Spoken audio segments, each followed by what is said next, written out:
As soon as the girl opened the door, she was shocked, because instead of the hallway, there stood a tall black wall, a wall so solid that no light or air could pass through it. She thought maybe her boyfriend was playing a prank, but when she opened the windows, the same black wall surrounded them on every side. Neither of their phones had a signal, nor was the Wi-Fi working. When they approached the wall, their phone screens began to flicker, which meant there was some kind of magnetic force behind it. They used a powerful drill, but it overheated and died, without leaving a single scratch on the wall.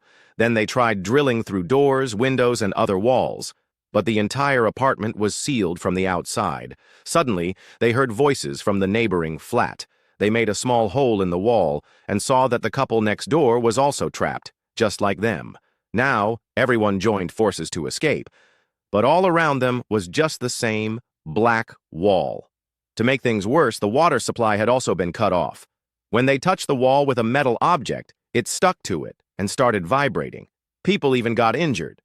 At that moment, they heard a fight coming from the neighbor's side. They enlarged the hole, but the woman inside said, "This is a personal matter." Now only one option remained: break the wall.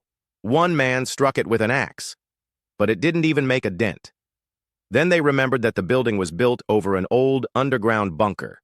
When they went downstairs, they found an old man blocking the way, refusing to let anyone in. But his granddaughter convinced him, saying it's time to survive and everyone needs to work together. As they went deeper, they found security cameras and realized someone was watching them. They suspected it might be the building owner, who lived in the flat next door. They broke through a wall and found the owner, dead. Things got even more mysterious. On the floor below, they met a stranger, who claimed to be a friend of the boy who had mysteriously died the previous night. He said that as soon as the walls appeared, he felt like the world had ended, and the walls were a kind of protective shield. The group decided to keep going deeper. They found another door, but behind it was the same black wall. Now it was clear. This wall wasn't normal. To open it, they'd need logic or a code. The group split into two.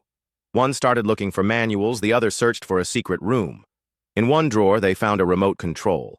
They sprayed the wall with powder to reveal fingerprints, hoping to get the password.